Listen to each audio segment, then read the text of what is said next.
y a des personnes qui vivent dans la foi stagnée. La foi stagnée, elle est une foi qui ne produit pas de vie. Elle produit même des mauvaises odeurs.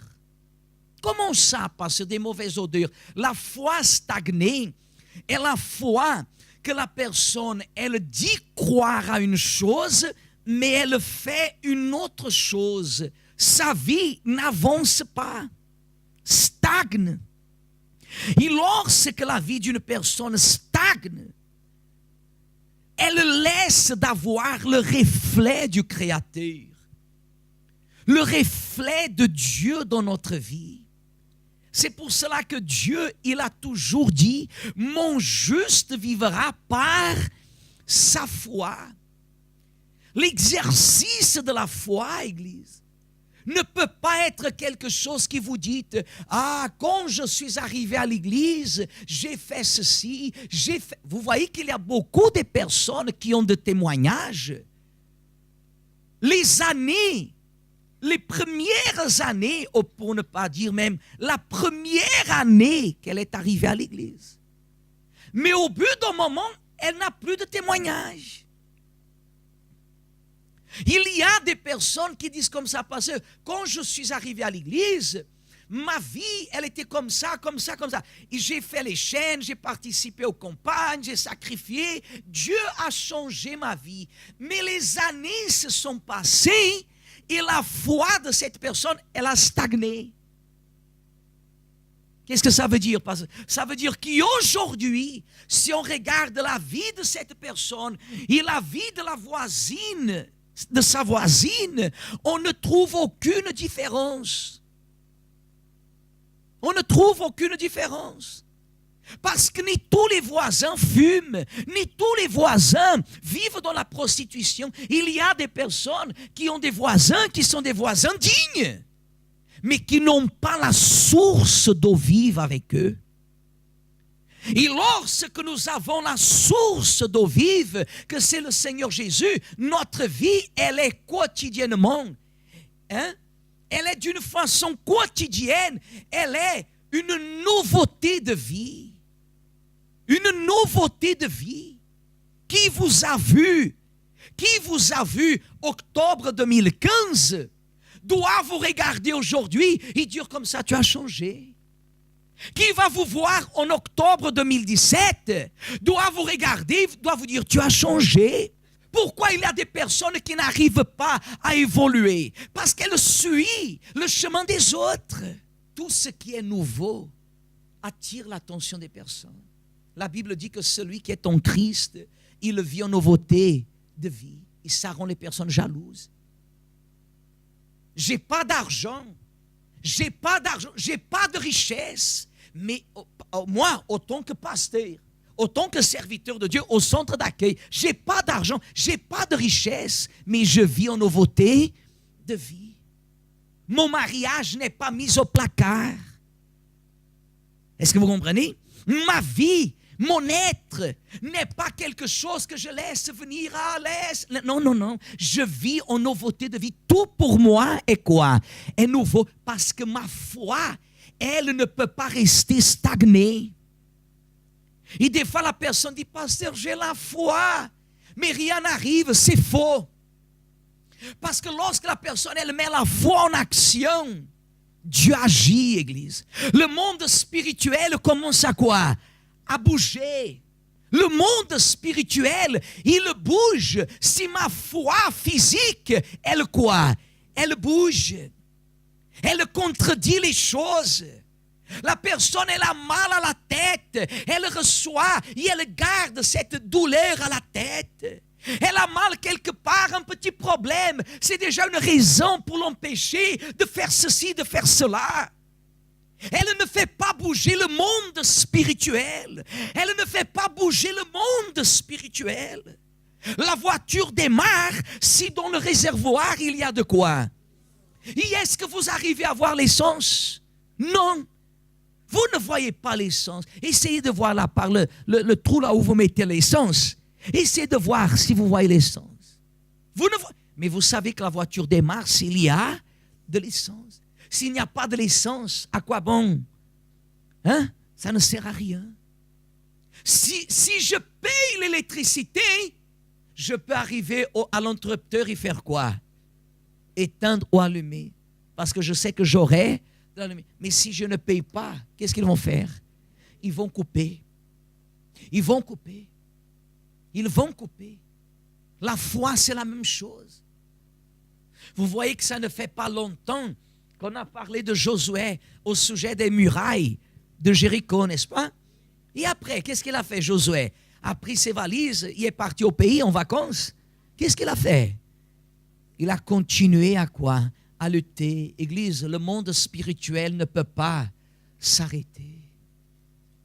Le monde spirituel ne peut pas s'arrêter. Le monde spirituel ne peut pas se permettre, vous ne pouvez pas vous permettre de tomber dans l'erreur, de ne pas demeurer ferme dans le combat spirituel. Dans le monde spirituel, dit la Bible, chapitre 10 de Josué, verset 6, dit la Bible comme ça. Les gens de Gabaon, est-ce que c'est ça? Envoyèrent dire à qui? Au camp de Gilgal, n'abandonne pas tes serviteurs. Monte vers nous en hâte. Délivre-nous. Donne-nous du secours. Car tous les rois des Amoréens qui habitent la montagne se sont réunis contre. Voyez, ils sont venus demander à Josué de quoi? Hein? De l'aide, de ne pas les abandonner. Église, quand vous vivez le monde spirituel, vous ne vivez pas en dépendant des autres, ce sont les autres qui dépendent de vous. Si vous êtes quelqu'un que vous dépendez des autres, vous savez qu'est-ce que ça veut dire? Que votre monde spirituel ne va pas bien. Josué, quand il a renversé les murailles, il a suivi son chemin vers la terre promise. Il n'est pas resté dépendant des uns et des autres. Et qu'est-ce que vous voyez? Est-ce que l'ennemi, il a reculé? Ils ont triomphé d'un côté, de l'autre côté. Qu'est-ce que ça veut dire? Nous aurons toujours des ennemis dans notre vie, Église. Regardez bien le pasteur, vous et moi, on aura toujours des quoi? Des ennemis. La vie n'est pas facile tant que vous êtes en vie, Église. Tant que nous sommes vivants. On aura toujours des complications. On aura toujours des situations difficiles. Détrompez-vous, j'ai donné ma vie à Jésus. Et ma vie deviendra comme une mer de roses. Hein? Une mer de roses. Mais si vous voulez que votre vie devienne une mer, vous connaissez cette expression, une mer de roses? Oui ou non?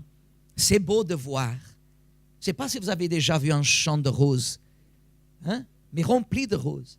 Bien rempli de roses. Rempli, densité de roses. C'est une chose extraordinaire. Mais comme on dit souvent, si une rose, si dans chaque rose, vous comptez combien des épines? Épines? Combien des épines il y a dans chaque rose? Combien? Dites plus un. 5. Non, je vais donner 5. Mais je vais donner 5. Si dans une rose il y a 5 épines, dans 10 roses il y en aura combien? 50. Dans 100 roses, il y aura combien? Si vous voulez que votre vie soit une mer de roses, sachez que les épines vont se multiplier énormément. Notre vie, Église, doit être pour glorifier à qui? À Dieu. Dépendre de Dieu. Agir pour glorifier Dieu. On a eu des combats, on a des combats et on aura des combats. Et il dit comme ça, verset 7. Josué monta de Gilgal, lui, et tous les gens de guerre avec lui, et tous les vaillants. Voyez, Église, avec qui vous devez marcher? Des vaillants. Et qui sont les vaillants? Ce sont des personnes qui vivent par la foi. Faites attention avec qui vous accompagne. Faites attention. C'est pour ça que vous voyez dans la Bible pourquoi les hommes de Dieu, les femmes de Dieu, elles se font accompagner uniquement par des personnes qui sont décidées à payer le quoi? Le prix. Verset 8. L'Éternel dit à Josué. L'Éternel dit à Josué. Regardez ce que Dieu a dit à Josué. ne les crains point, car je les livre entre tes mains.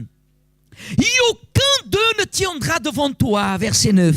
Josué arriva, comment? Subitement sur eux, après avoir marché toute la nuit depuis Gilgal. Après avoir marché quoi? Toute la nuit. Verset 10. L'Éternel les mit en déroute devant qui? Et Israël leur fit éprouver une grande défaite près de Gabaon. Les poursuivit sur le chemin qui monte à Beth-Horon et les battit jusqu'à Zéka et à Makeda. Verset 11. Comme ils fouillaient devant l'Israël et qu'ils étaient à la descente de Beth-Horon, l'Éternel, qu'est-ce qu'il a fait? Fit tomber du ciel sur eux de grosses pierres jusqu'à Zéka. Et ils périrent, ceux qui moururent par les pierres de grêle, lisez à haute voix, ceux qui moururent par les pierres de grêle, lisez à haute voix, furent plus nombreux que ceux qui furent tués avec l'épée. Voyez? Vous comprenez? Josué et les hommes de guerre, ils ont causé un grand dégât. Mais lorsque les ennemis fouillaient, qui est entré en action? Le monde spirituel. Et le dégât que le monde spirituel a fait a été beaucoup plus important que le dégât qu'Israël a fait avec l'épée. Vous comprenez pourquoi on vous dit que toute action produit une réaction? C'est pour cela que si vous continuez à lire au verset 12, vous allez voir quelque chose qui vous allez enregistrer dans la Bible pour toujours. Alors Josué parla à qui? Le jour où l'Éternel livra les Amoréens aux enfants d'Israël. Et il dit en présence d'Israël, qu'est-ce qu'il a dit? Soleil, arrête-toi sur Gabaon. Et toi, lune, sur la vallée. Regardez, il a déterminé où le soleil devrait s'arrêter et où la lune devrait s'arrêter. Pourquoi la Bible, elle ne s'accomplit pas dans la vie des religieux? Parce que les religieux ne vivent pas une foi surnaturelle. Qui sont les religieux, pasteur? Sont les évangéliques, sont les protestants, sont les catholiques, sont les musulmans, sont les juifs, sont tous ceux qui obéissent à une doctrine, mais qui ne vivent pas par la foi. Et pour terminer, regardez verset 14, Église. Lisez à haute voix, car ça doit se répéter dans votre vie. Qu'est-ce qu'elle est écrit au verset 14? Il n'y a point eu de jour comme celui-là, ni avant, ni après, où écoutez la voix d'un homme, car l'Éternel combattait pour Israël. Est-ce que vous comprenez? Où l'Éternel ait écouté la voix d'un homme. Mais la Bible ne dit pas que Josué a parlé avec Dieu. La Bible dit que Josué a parlé avec qui? Le soleil et la lune. Mais qui a fait le soleil, qui a fait la lune? Hein? Qui a fait le soleil, qui a fait la lune? Mais la Bible ne dit pas que Dieu a écouté la voix d'un homme. Qui a fait le soleil? Il n'a pas parlé avec Dieu. Il n'a pas parlé avec Dieu. Il a parlé avec le soleil, il a parlé avec la lune. Il n'a pas parlé avec Dieu. Mais la Bible dit que Dieu l'a écouté. Qui a fait la préfecture? Hein? Qui a fait votre époux? Qui peut résoudre ce problème de santé? Qui peut résoudre ce problème administratif? C'est vous, Église. C'est vous. C'est vous. Quand vous savez que vous vivez par une foi basée sur la parole de qui? Que vous ne jetez pas des paroles, des mots en l'air. que vous savez où vous allez, quand vous parlez avec Dieu. Mon Dieu, je vais à la préfecture avec ce rejet-là, ce refus. Ils m'ont donné à moi pour quitter le pays. Mon Dieu, je suis devant cette situation que mon mari, il n'est pas ici en train de manger avec moi parce qu'il mange avec une autre femme ou avec plusieurs. Mon Dieu, regarde cette situation de blocage depuis des années. Comme des fois j'entends, la personne doit apprendre à vivre et à s'appuyer sur sa foi. Ce que je veux dire, c'est que pour que vous soyez vainqueurs, pour que vous soyez heureux, pour que vous triomphez, pour que votre vie change, pour que vous ayez le bonheur, la paix, la santé, la joie, vous n'avez pas besoin ni de moi, ni d'aucun pasteur. Si vous voulez voir le surnaturel, vous devez vous surpasser. Vous devez vous surpasser parce que le temps ne vous attend pas.